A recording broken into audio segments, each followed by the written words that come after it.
a tree will fall into water, so it cannot be oxidized again. It will sink down to the ground and will be sequestered. And this tiny little part of carbon that is taken out of the natural cycle, that is the source of the so-called fossil fuels. And it takes 500 million years to 1 billion years to create that.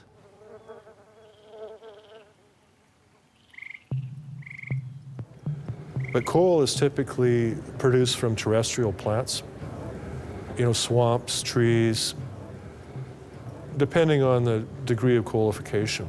Some parts of coal you can see beautifully preserved leaves of ferns, bark of plants, the actual wood in the trunk, leaves, and so forth. So coal came from land, oil and gas generally from the sea. Oil is an organic material, mainly microorganisms, algae. It's been preserved in sediments. Basically, it's buried under heat. The organisms are transformed into oil.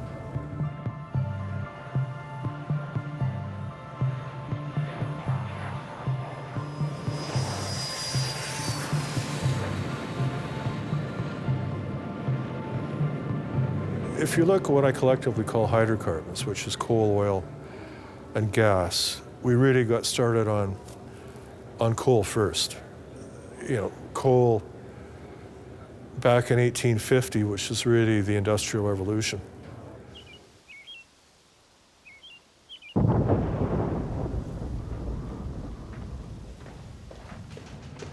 Coal was about 18% of our energy supply at that point, and wood, biomass, was over 80%.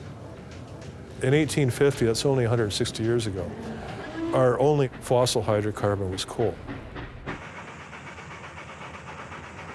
Arguably, oil got started in Canada, in southwestern Ontario, 1858.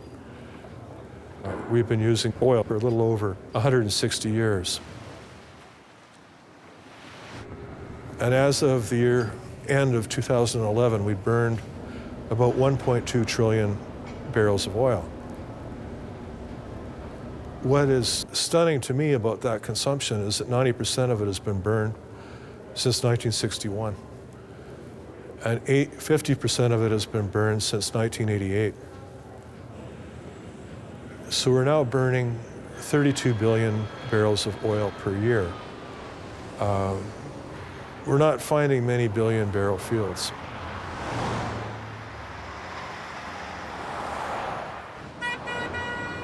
In terms of conventional oil, we're probably burning about 3 to 4 barrels for every barrel we're finding each year.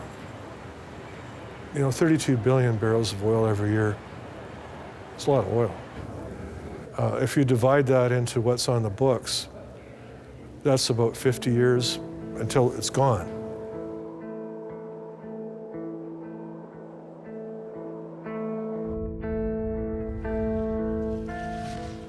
The Earth had a lot of hydrocarbons to go after, but now we're hitting the geological limits.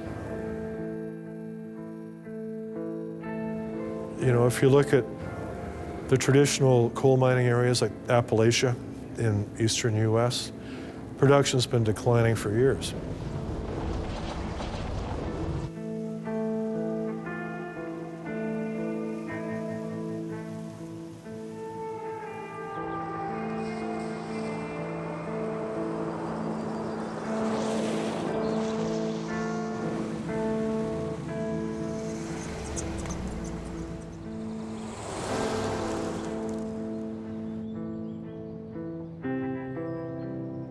The world has a lot of coal. There's no question about that.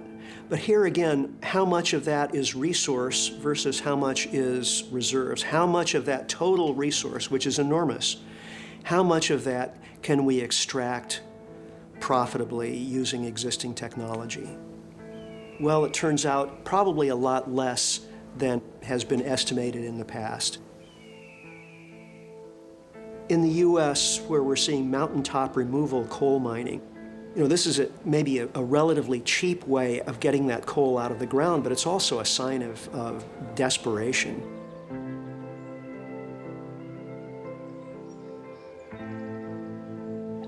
Well, the thin black seam that you see here is coal. Of course, then the other elements here are the rock and sandstone that form the mountain. So the mountains are like a layer cake. So the process of mountaintop removal means that they take all of this top off to get to that little bit of coal.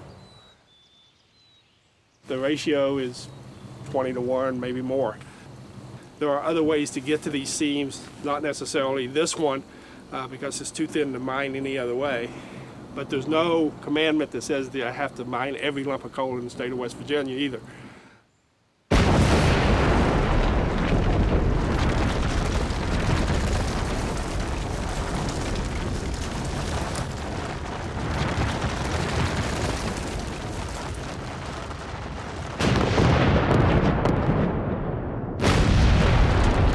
Cut off 2 shots just over here from us. Dust, my God Almighty.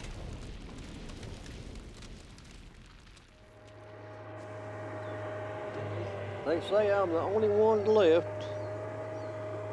that knows anything about this mountain. I'm the only one left. Over the hill there, my grandpa and grandma, we didn't have no power, We didn't have no watches. We had a bell. If she rung it one time, dinner was ready. She rung it 2 times, they's the biggest one. Of course, I spent a lot of time out and underground, 28 years of it. They started this work here about 3-4 years ago, take the top of this mountain off. And most of this coal now is going overseas, China. Someday they're gonna wonder what happened.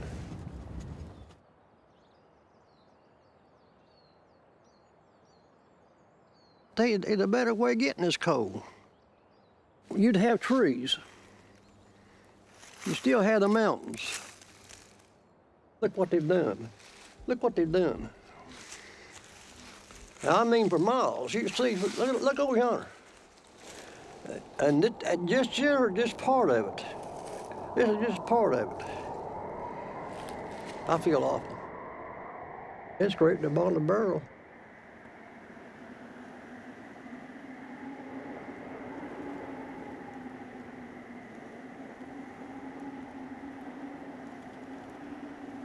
We're inventing better barrel scrapers all the time, but we shouldn't kid ourselves about what's going on.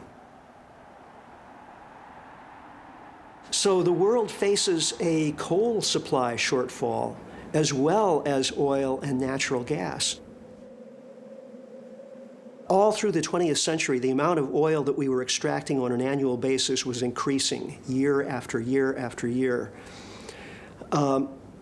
For the last 7 or 8 years, it's leveled off.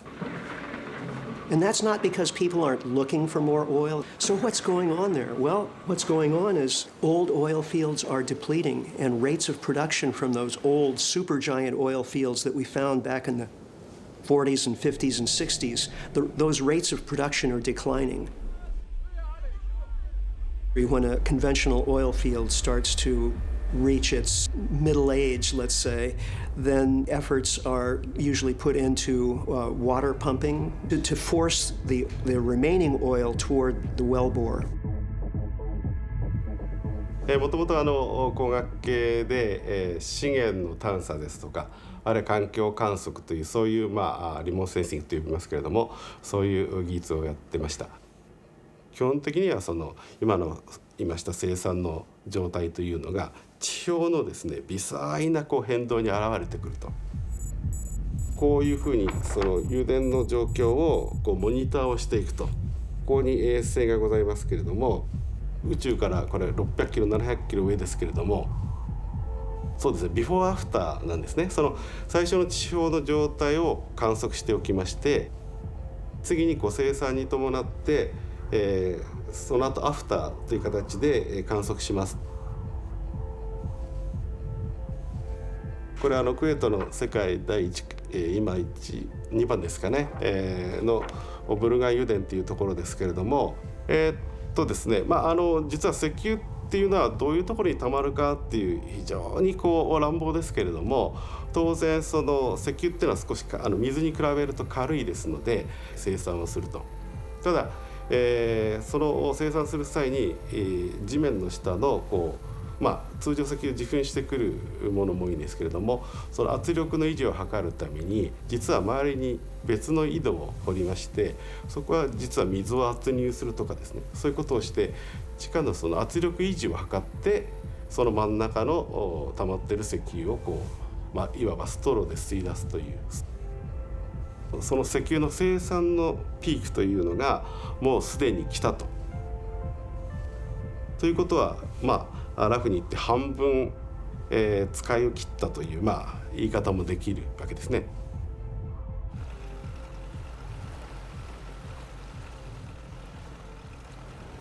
Conventional oil is already in decline, and we're going to have to find at least 3 Saudi Arabias worth of new conventional oil just to maintain that decline on a very, very shallow level going forward.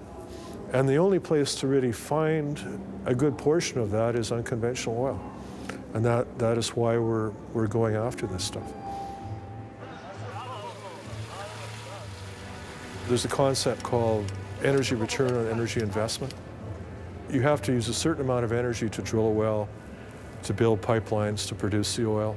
And really that depends on the productivity of the wells that you drill. The net energy yield of drilling a vertical well into the Ghawar field in Saudi Arabia back in the 50s was probably at least 100 to 1. So we invested a barrel of energy to net out 100 barrels of useful energy.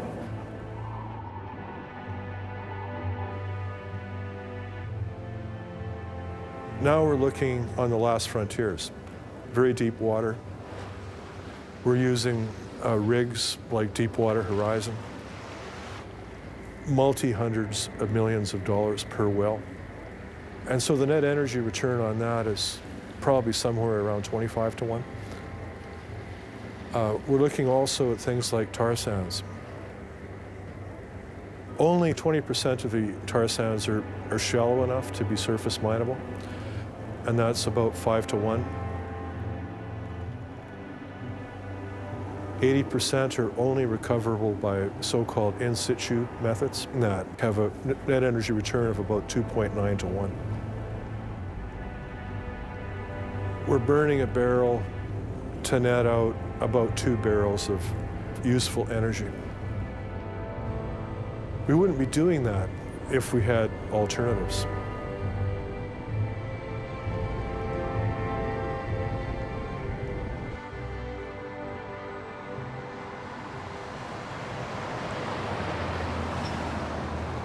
If we look at things like tight oil, or shale oil is another synonym for it, the annual depletion rate is 40% per year, not 4% for all of the conventional oil pools. So we have to find enough new production to make up for 40% decline every year to keep production flat. And that requires a lot of drilling and a lot of hydraulic fracturing. Really, if you look at things like tight oil, we're running out of space on the surface to put more wells.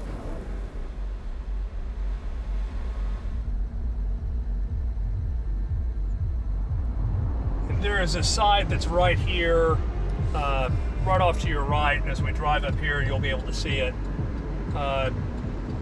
So straight down the runway, off to the left, there's a tower that's out there. And that's another drill rig. The rig that's drilling out there is drilling under the speedway. They can be fenced in, they can be concealed, they can be bermed up, plant trees around them. They're very nondescript. I mean, you can make them fit into pretty much any any environment. They're drilling about 1,500 wells a year, so that's more than enough. They can offset production and increase production. However, they're going to run out of locations at some point. But if you look at the declines that have to be offset every year, it's a treadmill. More and more and more wells will have to be drilled just to maintain production, let alone grow it. And what that's suggesting is that oil production from the two biggest tight oil fields in the world will likely be a bubble that will last maybe 10 to 12 years.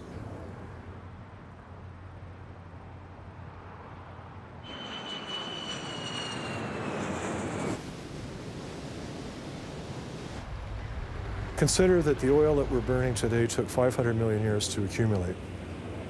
500 million years of solar energy preserved in that oil. And we're burning 32 billion barrels every year. That works out to about 5 million years worth of solar energy burned every year in terms of our oil consumption, and 14,000 years of solar energy every day. So that tells us one thing that's certain. This is a non-renewable, finite resource. It's finite in terms of the foreseeable lifespan of the human race as a species on this planet.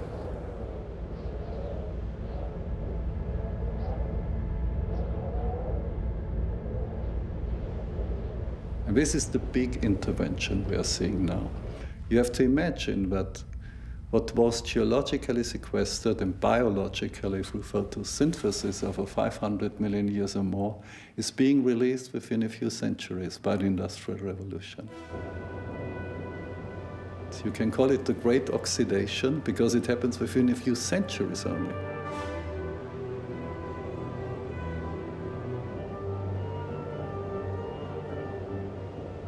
The burning of fossil fuels is taking Spaceship Earth backward in time to the era of volcanoes, to the primordial atmosphere that existed before complex life arose.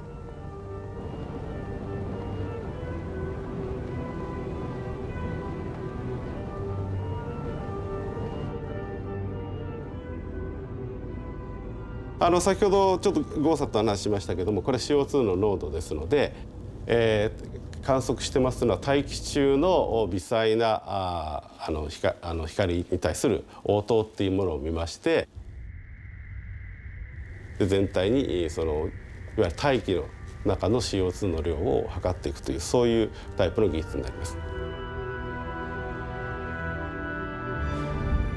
You know, it's funny, the more we study the Earth, the more we realize how delicate things are.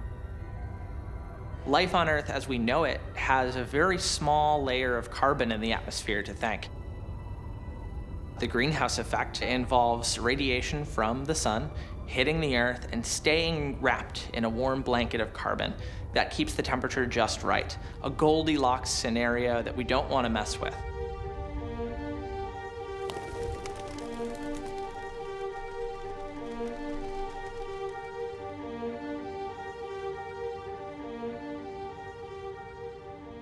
350 parts per million is the safe upper limit of carbon in the atmosphere.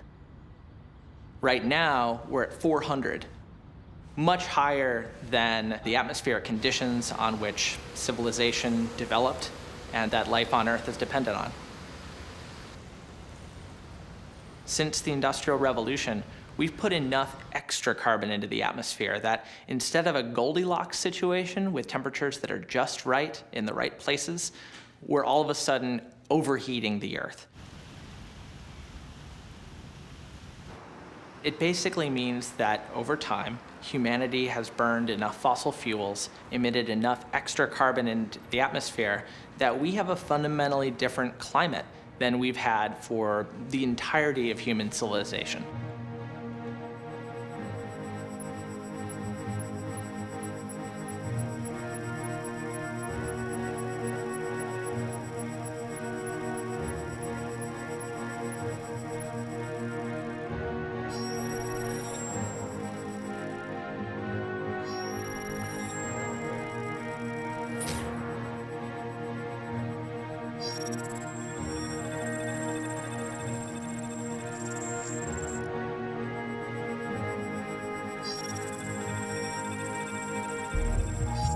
We know that because an atmosphere with a higher concentration of carbon will hold more heat from the sun, and we know that when it holds that heat, it increases the temperature of the Earth, and this has tremendous effects.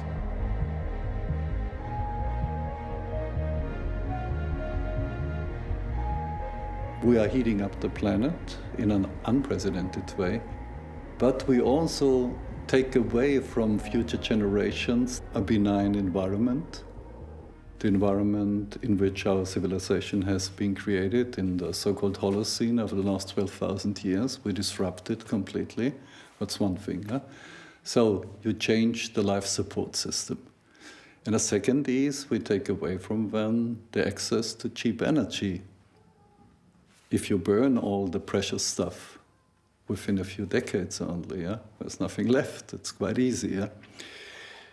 So what we have to do is we have to find a way to get cheap and, if you like, democratic access for everybody on this planet to energy without harming the environment. It's a very simple formula. It's a no-brainer, really. Yeah?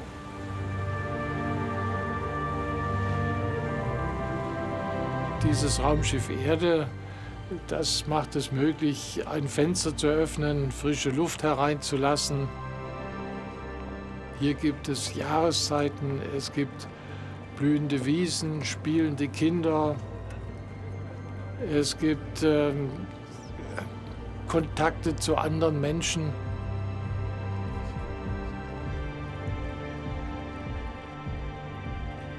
Es ist auch keine gute Idee, die manche predigen, wenn wir die Erde sozusagen ausgelaugt und so beschädigt haben, dass das Leben hier nicht mehr attraktiv ist, dann siedeln wir woanders. Für mich ist überhaupt keine Frage, dass es an keinem anderen für uns erreichbaren Punkt eine Lebensqualität gibt, so gut wie diejenige, die wir hier auf der Erde vorfinden.